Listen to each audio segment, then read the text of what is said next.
When it came time to put a title on this week's lesson, I almost called it Rocky because it fought me the entire way this week.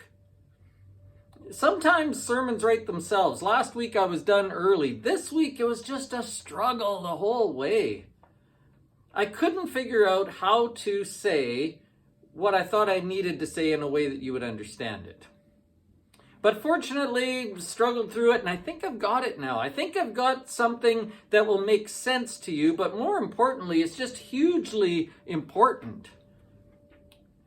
There is a huge difference between going to church and being spiritual.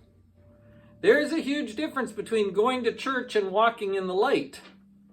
God wants us to be the type of people who are living a spiritual life, not just those who go to church.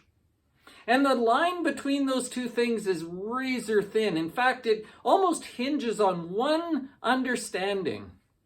And if we get that one understanding wrong, it ruins everything else. It's a minor detail in the way it sounds, but it makes major differences. We need to understand this. The sermon this week is called Spiritually Alive, Finding and Living in Our New Life. Our Bible study at 10 o'clock, we are still in the story of Ezra. Ezra has taken people back to Jerusalem. They have rebuilt the altar. They are rebuilding the temple. They're getting their lives back together. And just as they start to do that, people come along and try and discourage them. Has that ever happened to you? You just start doing well, and then somebody starts dragging you down. It happens all the time. In this passage, in Ezra chapter 4, that's where we are this week if you want to read ahead, Ezra chapter 4 shows us how the people become discouraged, what weapons are used against them, and how they combat that. What they do when others are trying to drag them down.